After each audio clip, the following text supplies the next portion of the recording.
İştigirek oruqlığım ba, amma berdaş beremeyatman. Bir xil kallam to'xtab qoldim, olib asan voz kechib ketganman, qanday qilaman? Bir o'gitib qo'ygan degan do'stlarga bak yaxshi shintaydan birini o'gitib qo'yay. Shintay, nayt yaxshi bir xil pozitsiya.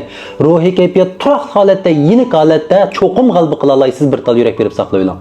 Avval ma'qulchimni ko'rib beqman. 118 kilodan 83 kiloga tushib qoldi. 80 ga qarab mangdi. Er kishi kechida ishlaydi, oldirash sizga o'xshash kechasi uxlamaydi. Undan so'ng ko'pincha erlar xili yeshi 30 dan 40 dan oshgandan keyin o'zini tashib o'tadi. Bu o'quvchim undaq qilmadi. 35 kilo o'riqlab qoldi.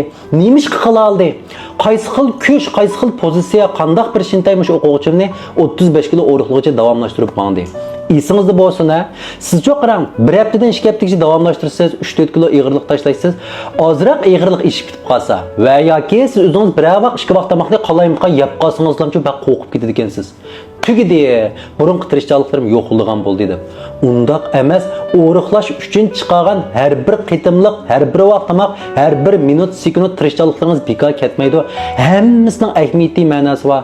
Siz o'ylab beqan bir velosipedni ilib sayohatga mangdingiz, 10 kilometr mang'an vaqtda velosipedingiz buzilib qolgansa, dastlabki 10 kilometr yo'ldagi sayohatingiz bekor ketamda.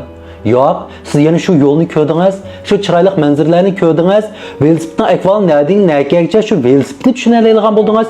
O'zingiz charchadingizmi, charchamadingizmi, o'zingizni tushuna oldingiz, sap havodan huzurlandingiz, yangi narsani ko'rdingiz, baqmagan bir ishni qildingiz. Bu burunqi tirishchilik bekor ketmaydi. Chexvo shu velosipedni o'ngishsiz, o'riqlashdan ig'irlik azroq ishib ketib qolsa va yoki bir ikki vaqt tamoqni chiqib olsangiz, siz qayta boshlasangiz bo'lmadimi? Mushinchik oddiy ish faqat o'riqlashingiz keyingi bir kun surildi xolos.